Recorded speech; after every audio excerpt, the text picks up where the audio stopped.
Hello everyone, Nicolette here. Welcome back to my channel. Thank you for returning if you have been watching me through all these episodes. And if you haven't subscribed yet, I hope that you get a chance to after perhaps hearing this vlog. So I'm a 39-year-old virgin and I've been sharing my experience on why it is I am a virgin all these years and how it is I'm maintaining it. And so in this video, I wanted to share some of the texts that I have discovered some quite recently as I'm doing these vlogs to kind of share with people on what God says about being single, right? So you've been familiar with the text about, it's better than to have two than to have one, and how God created Adam and Eve and it was good. You've heard about these texts, but I'm wondering if you have heard about I think it's 4 texts that I'm going to share with you. But before we get into it, again, I hope you subscribe to my channel and share it with someone that you know is on a journey of celibacy or is, having trouble finding the right one and is willing to wait until marriage before they break their virginity. And any young person who has not yet, delved into that realm yet, but they have that appropriate age of understanding. I hope you share and do click the bell so that you can get uploads or notifications when I upload. So let's dive into it. Let us talk about a few texts, biblical texts, about what God says concerning singles. So the first text is found in 1 Corinthians 7:34, and it says, "And his interests are divided. The woman who is unmarried and the virgin is concerned about the things of the Lord, that she may be holy both in body and spirit. But one who is married is concerned about the things of the world, how she may please her husband." So here's an example of why God is okay with women and men, but here example of women who are single, because he knows when you are single and you don't have someone in your life yet, you're going to focus mostly on him, on pleasing him, on doing his work. But once you have a husband, he knows that you're supposed to be submitting to your husband, and that is your first priority. Your children are your priority, right? So he's okay with you being single because during the time of singleness, you are catering to his needs and making sure you do his work. The second one is 1 Corinthians 7:7, and it says, "Yet I wish that all men were even as I myself am. However, each man has his own gift from God. One is in this manner and another in that." So this one is for the gentlemen, the men who are yet single. The person who's speaking here is Paul, and he's saying that he'd like men to be like him. He was single, right? And so he's thinking that it's better to be single because that's how he is.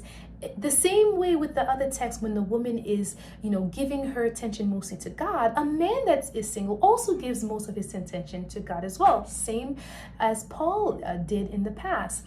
And so, however, he realizes that singledom is a gift. It's not easy for people to be single. God didn't necessarily create us that way, but we can become that way. And if we do decide to, it's a gift. And he says everyone has different gifts. Some people do have the gift to be single, but not everyone. And that's why with Catholicism, we have nuns and we have priests. Some people are nuns and are great nuns without any thought of sexuality. And some people are priests and are great, and others are not. And that's how you hear scandals. On to the next text. It says, it's found in 1 Corinthians 7:9, and it says, "But if they do not have self-control, let them marry, for it is better to marry than to burn with passion." So here's an example where he's saying it is better that you're single. When you're single, you tend to God's business, you're devout to his cause.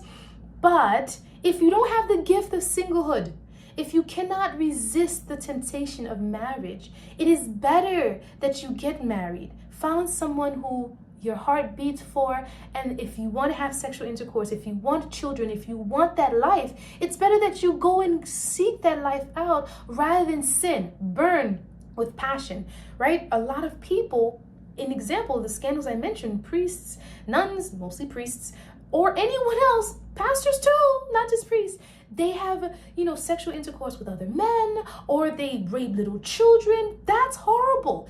It's better that you forget the celibacy business and just go and marry a woman where you can do those things within wedlock and be saved, right?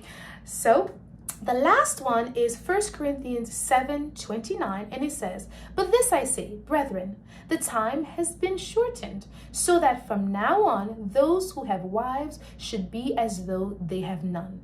So now this is saying, even if you're married, because of the times we're living in, and we know in his day and age, it wasn't quite near to the end as it is now.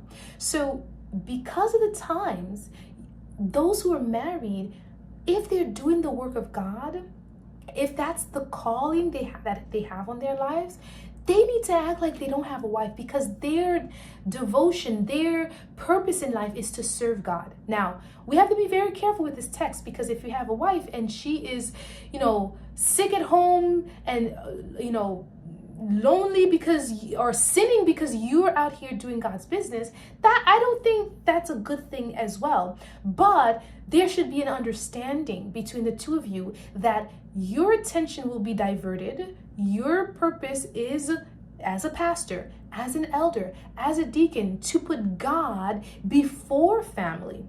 Now, of course, you need to take care of your family, because you can't leave your family, in, dire straits and then think that God's going to be happy, right? The Bible itself says that if you're going to be a deacon, if you're going to be a pastor, you have to do well in your home first. So you have to treat your wife well, you have to treat your children well, but you should not put them above God. If there's something that you need to do for the church and your wife is saying she wants to go out, she wants to do this, frivolous things, that does not fly. God wants you to attend to his needs, his children, his job, before you do the frivolous things that, your wife and your children are asking for, whether it's money, whether it's time, whatever it is. But I wanted to share these verses because I wanted to comfort those of us who are single, who always are hearing people tell us it's better to be two than to be one. Oh, God did not create you to be alone. That is true. But also remember that Eve was the cause of the downfall of Adam, right? If Adam had remained by himself in his lonely state, the world would probably be saved, okay? It's because he married her and she became his priority. She took a space in his heart that God deserved, that he was willing to sacrifice eternity for her. Now, that is love for sure. But nonetheless, you have to be mindful that when you do decide to marry and get involved in a relationship, God does not always take priority, right? So during your single state, be happy, be okay with that. Be more devout in your work with God, in your connection with him, do his work and his bidding, whether it's choir, whether it's, children's ministry, whether it's, prison ministry, whatever ministry it is that you love, do that and go deep in it, right? Make sure you do it well and don't worry yet about finding someone. But when that person does come, by all means, if you can't remain single, marry so that you can stay within God's plan and will for you, because you don't want to fornicate or do anything out of wedlock, right? But I just wanted to share those 4 texts for those of us who are single or were single or still plan on being single and who feel like, am I okay? What's wrong with me? What does God say about it? I wanted to share those 4 texts with you. Please share this with other single people who you think are struggling with this state in their life, and let me know what you think about these texts. And if you have a few more, do share them. I'd love to read them and see where they are. I know there are a few more out there, and maybe as I find them, I'll share some more. Tell me if you like this video, make a comment, don't forget to subscribe, and do come back when you get my notification that I have uploaded a new video. And definitely share. Love you guys. Bye.